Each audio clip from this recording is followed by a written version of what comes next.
안녕하십니까. 중국 경제와 기업을 파고파서 중국 경제의 현주소를 전달하는 파고파자 중국 경제 시간입니다.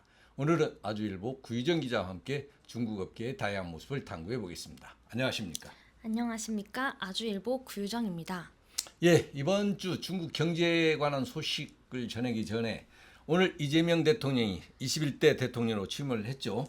이재명 대통령은 선거 과정에서 실용 애교를 강조해 왔는데 이로써 한중 관계 전망이 어떻게 전개될지 궁금한데 어떻습니까? 네, 이재명 대통령이 당선되면서 지난 정부에서 최악으로 치달았던 한중 관계도 본격적으로 개선 흐름을 탈 것으로 전망됩니다. 다만 미주 패권 전쟁이 갈수록 격화되고 있는 가운데 한중 관계 개선에 앞서 미국의 눈치를 볼 수밖에 없다는 점에서 이 대통령이 두 강국의 사이에서 어떻게 균형점을 찾을지 주목됩니다. 예, 이재명 대통령이 미중 중간에서 균형 애교가 요구된다는 얘기인 것 같습니다. 이번 주 중국 경제 새로운 소식 어떤 소식이 기다리고 있습니까? 네, 이번 주 트럼프 미국 대통령이 시진핑 중국 국가 주석과 통화할 가능성이 보도되면서 중국 증시가 상승세를 보이고 있습니다. 또한 제조업 지표 부진으로 중국 정부가 경기 부양책을 내놓을 것이라는 기대감도 투자 심리를 지지한 것으로 풀이됩니다. 예, 잘 알겠습니다. 이상으로 이재명 대통령 취임식과 한중 관계에 대해 간단히 알아봤습니다. 지금부터는 중국 기업을 소개할 시간인데 오늘 소개할 기업은 어떤 기업입니까? 네, 최근 투자 이야기를 나누다 보면 대부분 사람들이 주식이나 부동산만큼이나 암호화폐를 떠올립니다. 특히 전 세계적으로 디지털 자산에 대한 관심이 커지면서 암호화폐 거래소들의 영향력이 급격히 확대되고 있는데요. 오늘은 그 중에서도 이제 세계 최대 규모의 암호화폐 거래소 바이낸스를 소개해 보겠습니다. 단순한 거래 플랫폼을 넘어서 블록체인 생태계를 선도하는 글로벌 기업으로 성장한 바이낸스는 암호화폐 산업의 현재를 이해하는 데 반드시 짚고 넘어가야 할 핵심 기업입니다. 예, 그렇습니까? 하지만 암호화폐는 중국에서 금지된 투자 활동 아닙니까? 금지가 됐는데 최대 거래소를 어떻게 운영한다는 겁니까?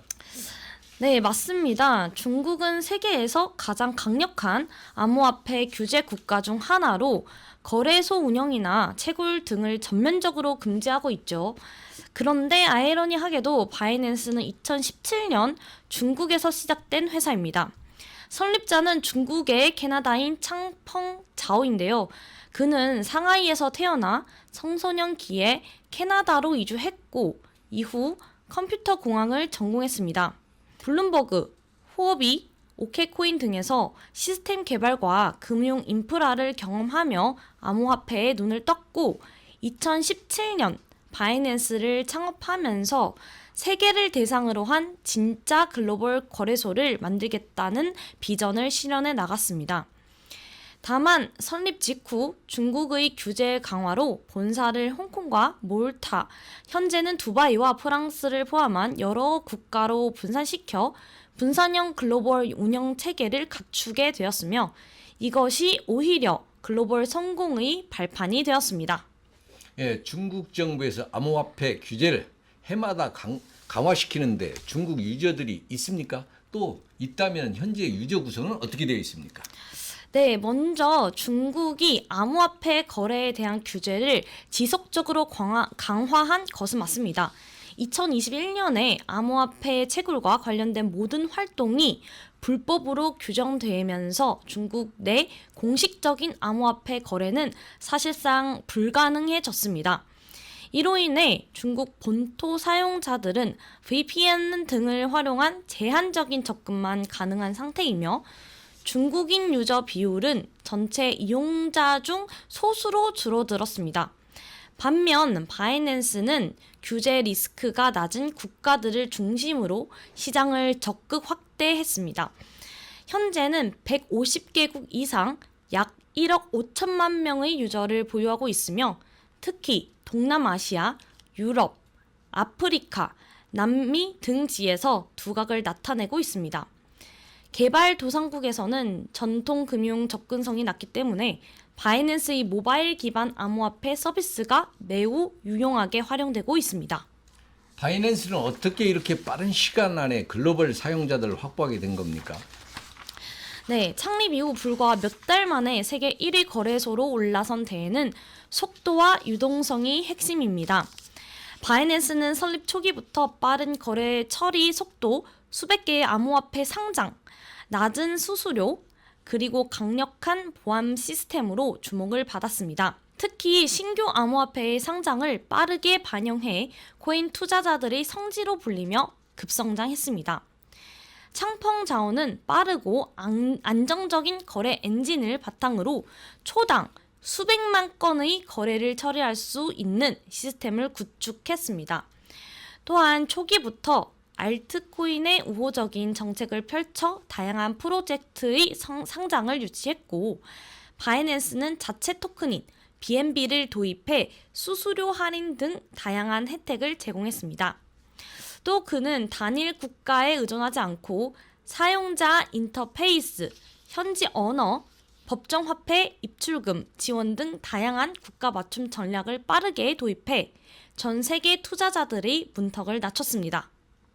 예, 바이낸스 거래량이 세계 1위라고 하던데 하루 거래 규모가 얼마나 됩니까? 바이낸스는 암호화폐 현물, 선물, 옵션, 마진, 스테이킹, NFT 등 다양한 상품을 운영하며 일일 평균 거래량은 약 650억에서 1000억 달러 수준에 달합니다. 특히 선물 부분에서는 시장 점유율이 60% 이상을 차지하며 압도적인 존재감을 보이고 있습니다. 2021년 강세장 당시에는 하루 거래액이 1000억 달러를 넘는 날도 있었고요. 이러한 규모는 코인베이스, 크라켄, 업비트, OKX 등 주요 경쟁 거래소들을 훨씬 상회합니다. 최근 시장 침체기에도 바이낸스는 여전히 1위 자리를 지키고 있으며 다양한 수익원 다변화로 거래소 이상의 금융 플랫폼으로 진화 중입니다. 그렇게 큰 플랫폼이면 당연히 규제 리스크도 많겠네요. 실제로 문제가 된 적도 있습니까? 네, 실제로 각국 정부와의 규제 갈등은 바이낸스가 성장하면서 끊임없이 발생한 이슈입니다. 미국, 영국, 일본, 싱가포르 등 주요 국가들에서 무허가 영업 혹은 소비자 보호 미흡을 이유로 경고나 제재가 내려진 적이 있습니다.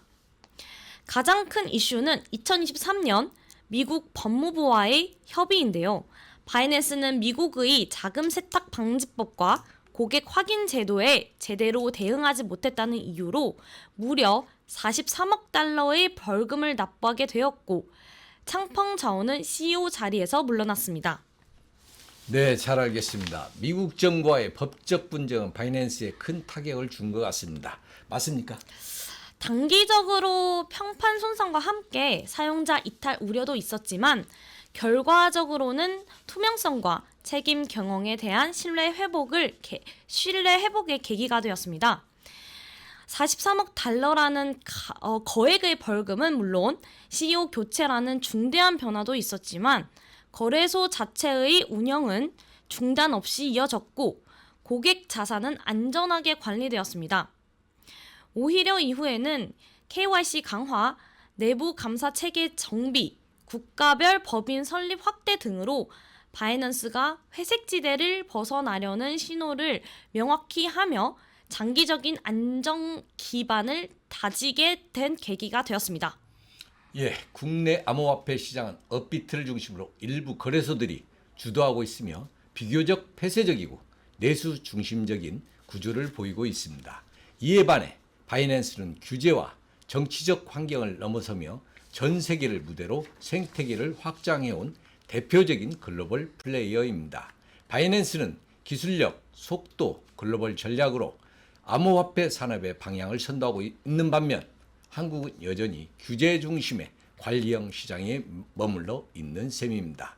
이제는 한국 역시 혁신과 신뢰를 동시에 확보하는 암호화폐 생태계를 어떻게 만들어갈 것인가를 고민해야 할 시점인 것 같습니다. 오늘 방송은 여기까지입니다.